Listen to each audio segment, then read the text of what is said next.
God, things are going from bad to worstest, if there's any such word. If you ask me, now who I go ask? That was one of the reasons why I cut my hair. It was like a redefining moment for me. I make sure that my family is totally separate from my work. I just do my things.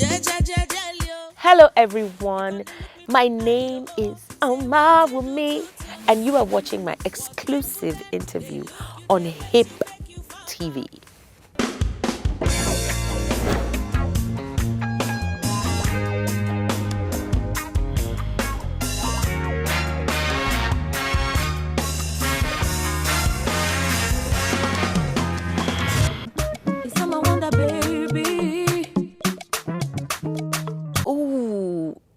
It changes, but I think the one that has not really changed over the years is PM Dawn's Die Without You. Over the years, I think that has been my favorite song for a long time. I honestly can't remember why it's my favorite song. When I was much younger, I probably would have answered it differently, but I can't honestly remember. I just know it's a song that is very emotional, very lovey-dovey, you know. It's the kind of song you listen to and it will make you want to fall in love or be in love or experience when you were in love. Yeah.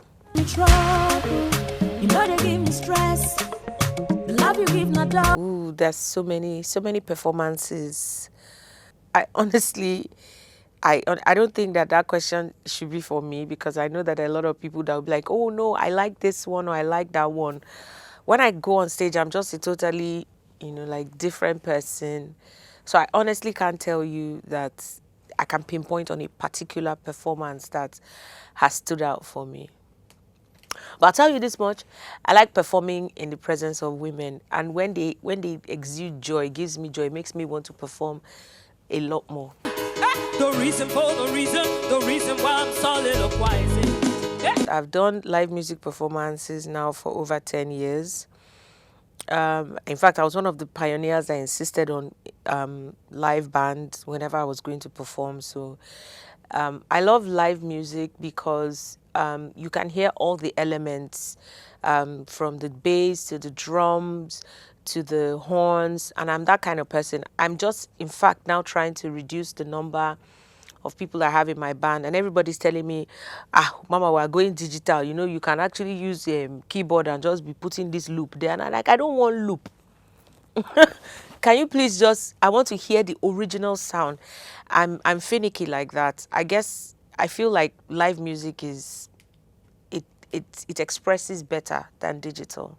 But I like digital when I'm listening, especially like all these EDMs and amapiano. Of course, you can't play that live, So yeah, I like those as well.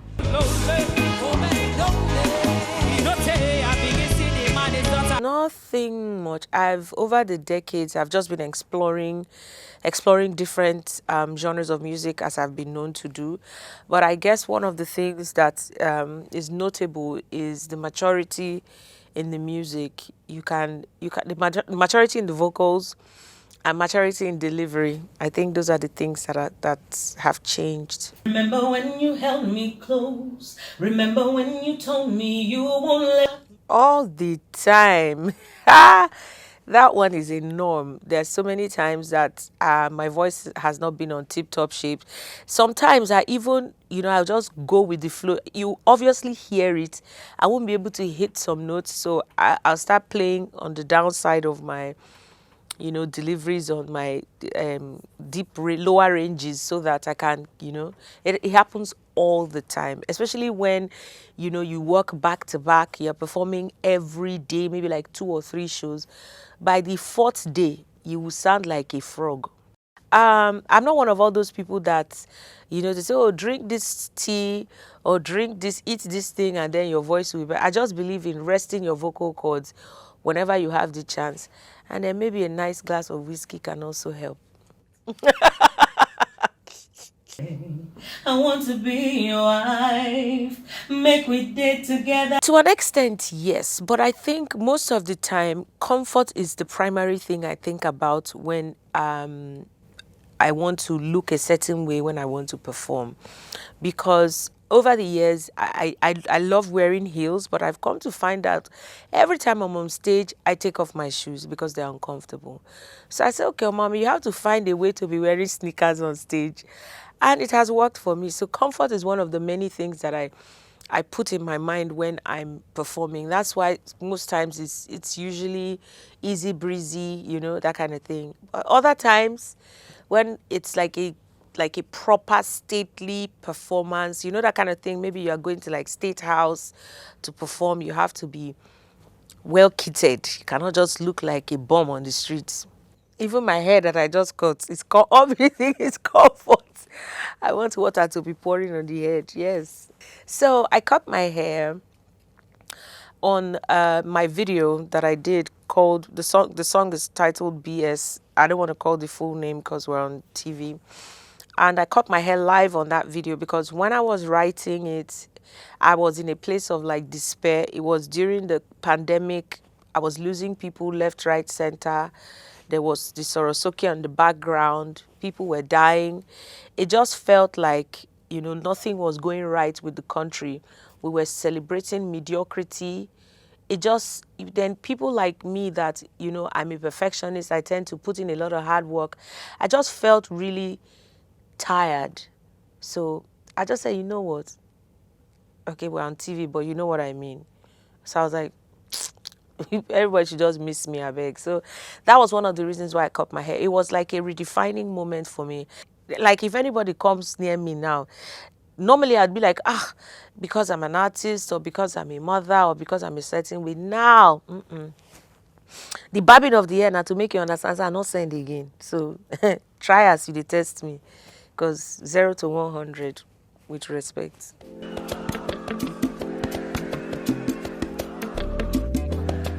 I was. Shout out to Frizzle Bizzle, the director and producer.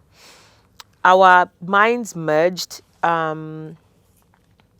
when we're thinking about, how we're going to, because I told him, I said that I wanted to stand behind a board and I wanted you to just feel like the only thing I was wearing was jewelry and shoes. But of course, that was not what I was wearing. I was fully clothed behind the board. But that was the concept that I wanted, because it was this emptiness. You get what I mean? And on that same video, I cut my hair. So I just wanted to depict the helplessness and despair. Did I do it well? Did I do it well? I'm asking. Lagos traffic is entirely, so I don't see anything wrong. For the first time last year, young people were interested in what was happening in the country. I don't know whether it was because of the pandemic or whether it was because there was nothing to do. But for the first time, young people, they were interested. And these politicians that had been elected or for some reason have been in these places, it was now obvious that they could not, they had to be accountable for the things that they were doing. It's not like before that people would thief money, brah. You would just hear it. Young people don't read news except it's 15, how many characters on Twitter. Everything is always fleeting. So it felt really good, to see young people be interested in the affairs of the government.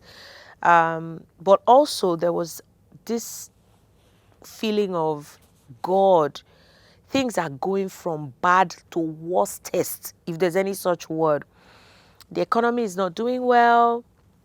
Health sector, educational sector, everything is wrong. And yet there are people who, to an extent, including me, because God has been good, I will run and go and look for the best type of healthcare or the best type of education because I can afford it. But what of the people who can't afford it? Who is doing something about that? So those were the feelings of despair that I had, and people were dying.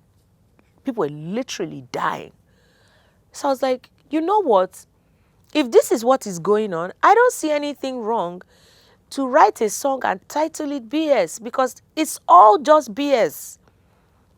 Sometimes I get really emotional when I talk about this song, so can we move? Your government is saying, and it is not very personal. I wrote every word from beginning to end, is and D. I didn't borrow anybody. I wrote everything from beginning to end. The producer of that song was Magical Andy. When he came into the studio, I'd already written the song from beginning to end. I was just singing it for him. He said, Mama, I know what you want with this song. So initially, because you can listen to the song and you get a different genre. I said, no, we have to go Afrobeat. So it's a combination of neo soul and Afrobeat, you know, for you to get the right message that I needed you to get. The only thing I wanted was, you know, in fact, I don't even need it, because when I'm performing it live, all those other elements are usually added. It's the song of this period, because COVID restrictions have been lifted and people are walking around now. Doesn't mean that we should all be relaxing till 2023. Everybody go and get your PVCs. Can't be relaxing. That party that we used to do Sorosoke at a toll gate, let's move it to the toll voting center, not to go and cause problem, but to make sure that young people come out and get their PVCs, so that they know that we have the power to vote in the people that we want to vote in, and those people will be held accountable for their actions. Decide to stay in Nigeria and suffer with you, or I decide to relocate, nothing constant. I just feel like it's about that time, you know. People have been, like I said, people have been losing people around me, close friends, distant relatives. I just feel like if you had an opportunity, what would you do with your life? As in, would you be pretending? Would you be, of course, everybody has your OMAWUMI has always been real, you know, thing going on, but there's always an aspect to it that is not privy to the general public.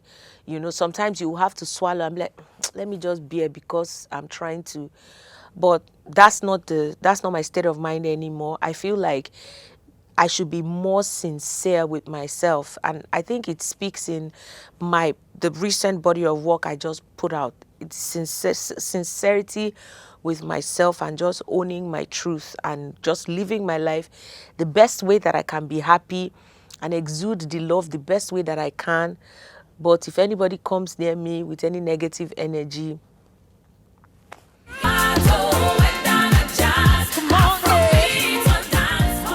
would it be wrong to say no?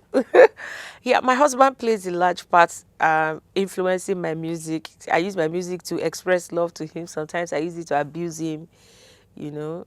So he'd be like, oh, Mommy, can you just please sing about something else but me?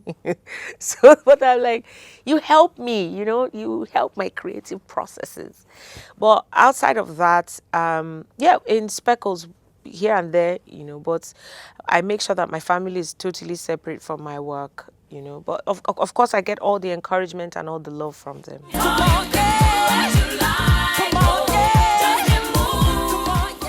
Oh yes, yes, sometimes.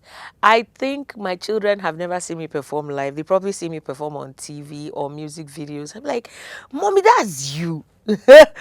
So I'm very particular about that. You know, I don't like them to.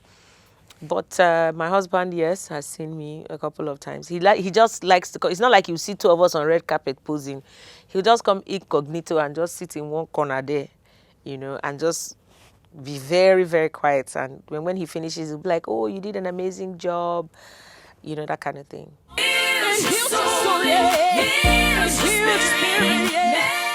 I just started doing rated music now. Now, before my music is before now my music. In fact, even the rated itself, I was using it to pass a message. You know, I'm not a spoiled child. I didn't see anybody else is spoiled, so people should hang me. No, that's not it. That's not it. I just shielded. They're not old enough. You know, my eldest is 10. My youngest is 6. They're just 2 of them, by the way. But they're not. I feel like they're not mature enough. You know, they should continue with Baby Shark at least for some time. So when they're mature enough, then they can get into that space. But the music industry, the fanfare and the whole shebang is not exactly where you know, involve a child in that process. You have to separate so that the child can decide, okay, I want to be in this line of work, or I want to do something else with my life. I feel that we should give the child the choice. Music heals your body, heals your soul. I've always had like this notion about friendship. Yeah, I have very, very supportive friends. Shout out to all my friends, and there are not many. We're just like this, and we've been friends, you know, since Nkembuwa, since the beginning of, you know, my career. One of the things that I'm grateful for with my friends is that when we come through to support each other, we support each other, but it's not a do and it's not a let us die there in the friendship, you know.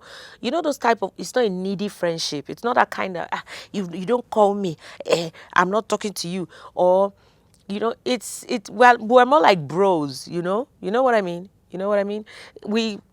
Those bickering, those, you know, the usual things that come with, you know, those type of other friendships, we don't do that. Nobody does that.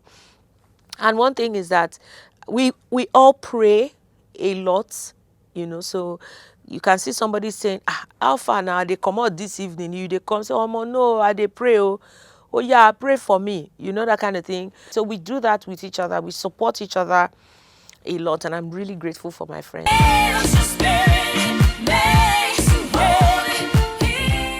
I'm a sinner that loves Jesus. That's the best way to explain it. I'm just a sinner in this world that Jesus has saved, that loves him. And that's it pretty much. I've never carried myself out to be some perfect human being or holier than thou. I don't know what that means, you know. I just feel like, at the end of the day, my mentality is as follows. Do you understand that this air that you breathe does not belong to you? The fact that you breathe every day is not by any, but you get them. So, because if now you get them, then it cannot be taken away from you. Do you get what I mean? I'm really humbled spiritually in the presence and the power of God and what he's doing in my life. So that's the sort of mindset that I have. I'm just in a space of love and gratitude to God. And of course, you know, make it they continue to have mercy on sinners like us. Mary.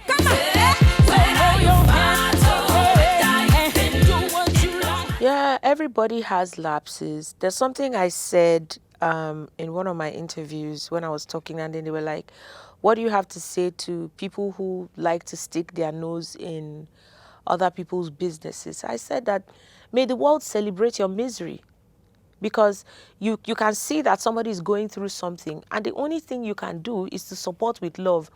Decisions that people make are the decisions that they make. You can't be vehement about your opinion. You can't be assertive about your opinion when it comes to the things that other people do. So that is why I do not have an opinion.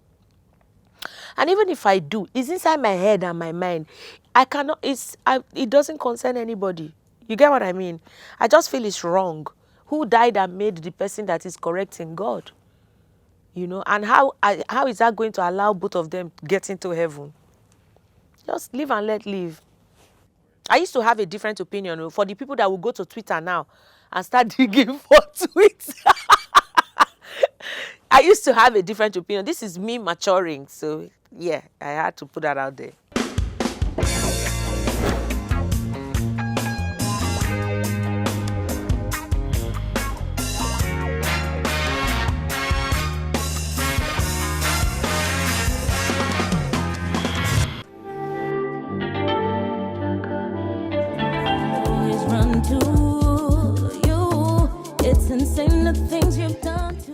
Well, it's pretty much what I've been saying. I'll just make it short and sweet.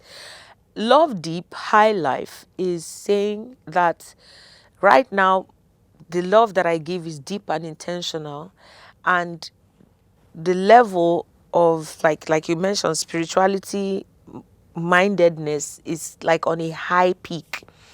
So the things that, the little nitty gritty, those irrelevant things that would normally irk or bother me doesn't anymore. And I wanted to pass that message across in that body of work. So that was why I named the album Love Deep High Life. Of course, you listened to the exclusive, and that's not the reason why. I remember I said I went into a search engine and looked for different names, but no, that's not the real reason behind it. Is what I just said. Tired of having an opinion, whatever rocks your boat, you can carry on. It's a good number. It's not as I did like I can't sing 17 song for app. No, come on. It's the same money you use in buying 20. It's the same money you use in buying 30. So why don't you just buy this my 10? Over the years I've come to realize that you have to select the most of the music that expresses what you are saying, and then you put it together, and there you have it. So it wasn't significant for any reason. I just felt 10. Instead of doing nothing, it's either you are getting or you're doing everything now. Joy was produced by Fome Peters, co-written by Fome Peters and I. It's a beautiful song. It's a beautiful song. It's a wedding song. It's a lovely song. So I just felt like that should be like the first song on the album, you know? As you listen to the song, the first song should be something that will make you happy. Billionaire was produced by Mastercraft, co-written by Clem. Master is not all right. Master was like, Mama, keep all those your storytelling in the door. Come here and give me something that I used to know you with. So I was like, okay. Forgive the tautology, by the way. So that's how we did Billionaire. So it's just a feel-good song that says, share the money, you know. If I had released this album, I would have been singing that song in Oba. That's the kind of flavor that song has. It's a feel-good song, share the money song, spray me money song, you know. Just be generous kind of song. My Darling was produced by DJ Kublon, co-written by Clem, Waje, and I. I featured Waje on that. Beautiful song as well. The irony behind it is when you listen to that song, you would expect, not when you listen, when you hear, oh, OMAWUMI featuring Waje, you would just feel, hey, two vocal bullies. But the irony behind it is that the hook of the song, na talk at the talk. Who boy, you dey make my body catch fire. So that's the hook of the song. I just do my thing. My Life featuring Fino. I wrote, My Life was produced by Dalo Beats, and Dalo Beats on My Life. Beautiful song. The song appeals to the people in the south, the southeast. Everybody would like the song, but you know my people now we go carry the song. So I wanted Fino on the track because he's one of the realest out there. You get what I mean? You know, and he just they live in life. They go, you know, they follow anybody, they drag anything. And I just reached out to him the day I just started recording this. I'd not even finished. I'd not done my verse. I just wrote the hook. And I was like, I just called him and said, bro, are you there house? He said, yes. I said, I'm coming to your house now. That's how I drove to his house. So I drove to his house, and then he listened to it. And there and then, he just started voicing it. I was like, hey, isn't Jesus great? So, yeah, that's how that song came about. Shout out to Fino. He did an amazing job. Even you where they smoke banana, they talk say to they smoke Benson. A shout out to Brymo. Brymo is such an amazing artist. Nigeria never ready for Brymo. Brymo is such a genius, and you know the reason why it took this long for the body of that particular song to come out was because when two I'd like to call myself a genius too if I'm allowed.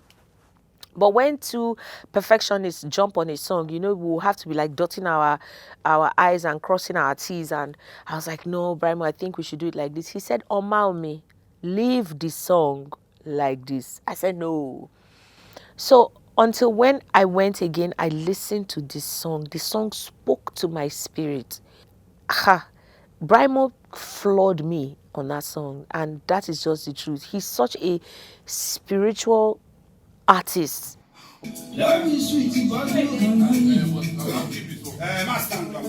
Except you do something to change it, that perception will always be there.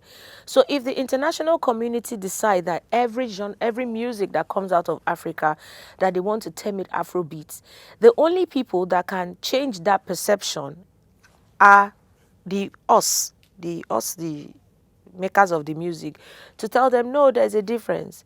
There's Afrobeat, there's high life, there's juju, there's amapiano, there's kwaito, do you understand what I mean? So it's left for us to be able to make that, tell them and teach them that distinction. That's my take on that.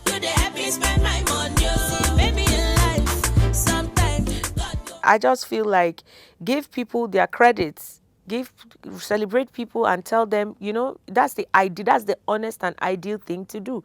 If you don't want to do that, that is also your prerogative. Some of all these writers, sometimes you just say, okay, you know what, take your one-off payment or do whatever. Those days of saying, oh, I'm a genius, nobody writes for me, those days are gone. Everybody writes for everybody, including rappers. So I just feel like sincerity should be the way to go. Give people their credits. Can't just, collect other people's credits. It doesn't make any sense. The music is not sweet.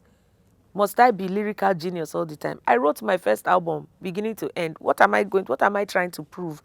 Let other people use me to speak. That's my take on that. And anybody else that is doing their own, good luck to them. Every malam is in ketu.